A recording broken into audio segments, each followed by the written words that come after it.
ಹುಬ್ಬಳ್ಳಿಯ ಹಳೆ ಹುಬ್ಬಳ್ಳಿಯ ಭವಾನಿ ಶಂಕರ ದೇವಾಲಯದ ಪುಷ್ಕರಣಿ ವಿವಾದ ಮತ್ತೆ ಮುನ್ನೆಲೆಗೆ ಬಂದಿದೆ.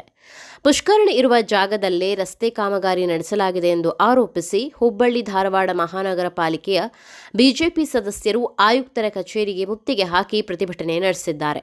ಈ ವೇಳೆ ಬಿಜೆಪಿ ಸದಸ್ಯರು ಹಾಗೂ ಆಯುಕ್ತರ ನಡುವೆ ತೀವ್ರ ಮಾತಿನ ಚಕಮಕಿ ನಡೆದಿದ್ದು, ಕೆಲಕಾಲ ಕಚೇರಿ ಆವರಣದಲ್ಲಿ ಉದ್ವಿಗ್ನ ಪರಿಸ್ಥಿತಿ ನಿರ್ಮಾಣವಾಗಿತ್ತು. ಪುಷ್ಕರಣಿ ಉಳಿಸಿ ಎಂಬ ನಾಮಫಲಕ ಪ್ರದರ್ಶಿಸಿದ ಬಿಜೆಪಿ ಸದಸ್ಯರು ಪಾಲಿಕೆ ಆಯುಕ್ತ ರುದ್ರೇಶ್ ಘಾಳಿ ಅವರ ಕಚೇರಿಗೆ ಮುತ್ತಿಗೆ ಹಾಕಿ ಧರಣಿ ನಡೆಸಿದರು.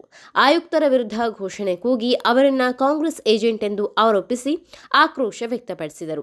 ಈ ವೇಳೆ ಕಚೇರಿಗೆ ಆಗಮಿಸಿದ ಆಯುಕ್ತ ರುದ್ರೇಶ್ ಘಾಳಿ ಅವರನ್ನ ಪ್ರತಿಭಟನಾ ನಿರತ ಸದಸ್ಯರು ಕಚೇರಿ ಪ್ರವೇಶಿಸದಂತೆ ತಡೆದರು. ರಸ್ತೆ ಕಾಮಗಾರಿ ವಿಚಾರವಾಗಿ ಆಯುಕ್ತರು ಹಾಗೂ ಬಿಜೆಪಿ ಸದಸ್ಯರ ನಡುವೆ ವಾಗ್ವಾದ ನಡೆಯಿತು. ರಸ್ತೆ ಕಾಮಗಾರಿಯನ್ನ ಸಮರ್ಥಿಸಿಕೊಂಡ ಆಯುಕ್ತರು ಪಾಲಿಕೆ ಸದಸ್ಯರ ಅನುದಾನದಲ್ಲಿ ಪಾಲಿಕೆಯ ಆಸ್ತಿಯಲ್ಲೇ ರಸ್ತೆ ನಿರ್ಮಿಸಲಾಗಿದೆ ಎಂದು ಸ್ಪಷ್ಟಪಡಿಸಿದರು. 2023ರಲ್ಲಿ ಪುರಾತತ್ವ ಇಲಾಖೆಯಿಂದ ಪಾಲಿಕೆಗೆ ಪತ್ರ ಬಂದಿದ್ದು, ಆ ಸ್ಥಳದಲ್ಲಿ ಪುಷ್ಕರಣಿ ಇತ್ತು ಎಂಬುದಕ್ಕೆ ಯಾವುದೇ ಕುರುಹುಗಳಿಲ್ಲ ಎಂದು ತಿಳಿಸಲಾಗಿತ್ತು ಎಂದು ಹೇಳಿದರು. ಆದರೆ ಪುಷ್ಕರಣಿ ಇರುವ ಬಗ್ಗೆ ಮತ್ತೊಮ್ಮೆ ಪುರಾತತ್ವ ಇಲಾಖೆಯಿಂದ ಸರ್ವೆ ನಡೆಸಬೇಕು ಎಂದು ಬಿಜೆಪಿ ಸದಸ್ಯರು ಪಟ್ಟು ಹಿಡಿದರು.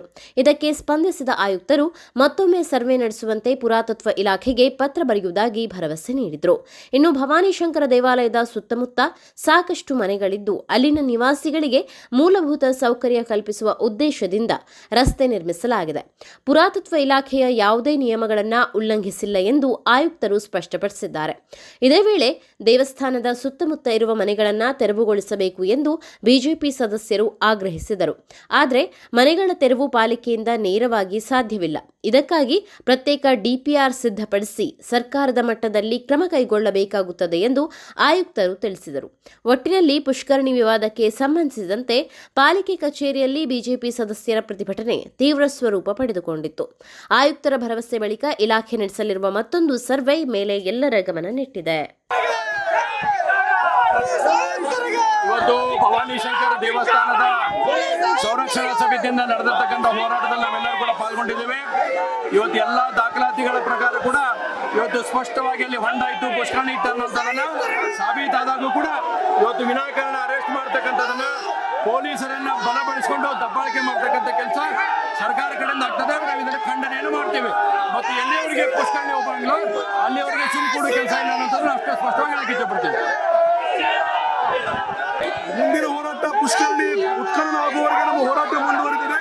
ಪೊಲೀಸರು ದಬ್ಬಾಳಿಕೆ, ಅಂಜಿಕೆ ಈ ತರ ಯಾವುದೇ ಚಟುವಟಿಕೆ ನಾವು ಹೆದರಂಗಿಲ್ಲ. ಮುಂದಿನ ದಿನಗಳಲ್ಲಿ ನಾವು ಪ್ರಾಣ ಕೊಟ್ಟಾದರೂ ಚಿಂತೆಯನ್ನ ಆ ಪುಷ್ಕರಣಿಯನ್ನು ರಕ್ಷಣೆ ಮಾಡ್ತೀವಿ. ಹಿಂದೂ ಸಮಾಜದ ಅಸ್ಮಿತೆಯ ರಕ್ಷಣೆ ಮಾಡಲಿಕ್ಕೆ ನಾವು ಹೋರಾಟ ಮಾಡ್ತೀವಿ. ಯಾವುದೇ ಕಾರಣಕ್ಕೂ ಸಮಾಜ ಹೆದರಂಗಿಲ್ಲ ಅಂತ ಹೇಳ್ತಾ ಇದ್ದೀವಿ. ಪೊಲೀಸ್ ಇಲಾಖೆ ಸಂಪೂರ್ಣವಾಗಿ ಅಪರಾಧಿಗಳ ಜೊತೆ ನಿಂತಿದ್ದಾರೆ. ಯಾರು ಸಮಾಜದಲ್ಲಿ ಅಪರಾಧ ಮಾಡ್ತಾ ಇದ್ದಾರೆ, ಅನ್ಯಾಯ ಮಾಡ್ತಾ ಇದ್ದಾರೆ, ಅವ್ರ ಜೊತೆ ಶಿಶುಕುಮಾರ್ ಅವರಿಗೆ ಕೆಲಸ ಮಾಡ್ತಾ ಇದ್ದಾರೆ. ಅವ್ರಿಗೆ ನಾನು ಧಿಕ್ಕಾರವನ್ನು ಹೇಳ್ತಾ ಇದ್ದೀನಿ ಪೊಲೀಸ್ ಇಲಾಖೆ. ಇದು 14-15ನೇ ವರ್ಷದ ಶತಮಾನದ ಈ ಶ್ರೀ ಭವಾನಿ ಶಂಕರ ನಾರಾಯಣನ ಪುಷ್ಕರಣಿ. ಈ ಪುಷ್ಕರಣಿಯನ್ನು ಉಳಿಸೋದ್ರ ಸಲುವಾಗಿ ನಾವೇನಿಲ್ಲ ಅಂದ್ರೆ 20 ವರ್ಷದಿಂದ ಬಾಂಬೆಯಿಂದ ಆಮೇಲೆ ಪುಣಾದಿಂದ ಬಂದಿರುವಂತ ಪೇಪರ್ಗಳನ್ನ ಎಲ್ಲ ಇಟ್ಕೊಂಡೇನೆ, ಸಬೂತನ್ನ ಇಟ್ಕೊಂಡೇನೆ ನಾವು ಹೋರಾಟ ಮಾಡ್ತಾ ಇದ್ದೇವೆ. ಆದ್ರೆ ನಮಗೆ ಇದು ಎಲ್ಲ ಕಾಗದ ಪತ್ರ ಅವ್ರ ಎದುರಿಗೆ ಇಟ್ಟರು ಸಹ ಅವ್ರು ಏನ್ ಹೇಳ್ತಾರೆ, ಇದೆಲ್ಲ ಸುಳ್ಳು ಅಂತಿಕೊಂಡು ಹೇಳಿ ಅವ್ರು ಏನ್ ಮಾಡ್ತಾ ಇದ್ರೆ ಅಲ್ಲಿ ರೋಡ್ ಅನ್ನ ಮಾಡಿದ್ದಾರೆ. ಆ ಜಾಗವನ್ನು ಎಲ್ಲರೂ ಆಕ್ರಮಣವನ್ನ ಮಾಡಿಕೊಂಡಿದ್ದಾರೆ. ಆಕ್ರಮಣ ಅವರಷ್ಟೇ ಅಲ್ಲ, ಎಲ್ಲ ಮುಸ್ಲಿಮೇ ಆಕ್ರಮಣವನ್ನು ಮಾಡಿಕೊಂಡಿದ್ದಾರೆ. ಆ ಪುಷ್ಕರಣಿಯನ್ನ ನಾವು ತೆಗೆಸಬೇಕು. ತೆಗೆಸಿದ್ರೆ ಅದರಲ್ಲಿ ಶುದ್ಧವಾಗಿರುವಂತ ನೀರು ಬರ್ತೈತಿ. ಆ ಮಸೂತಿಯಲ್ಲಿರುವಂತಹ ಅಲ್ಲಿ ಮಸೂತಿಯಲ್ಲಿ ಗಣೇಶನ ವಿಗ್ರಹ ಇದೆ, ಈಶ್ವರನ ವಿಗ್ರಹ ಇದೆ, ಮಾರುತಿಯ ವಿಗ್ರಹ ಇದೆ. ಅದನ್ನೆಲ್ಲ ನಾವು ಡೆಮಾಲೇಷನ್ ಮಾಡಿದ್ವಿ ಅಂತಿಕೊಂಡು ಹೇಳಂದ್ರೆ ನಮ್ಮ ದೇವಸ್ಥಾನಗಳೆಲ್ಲ ಹೊರಗಡೆ ಬರ್ತಾವ. ಈ ಹೋರಾಟ ನಿರಂತರವಾಗಿರೋದು. ಇದನ್ನ ನಾವು ನಿಲ್ಲಿಸೋ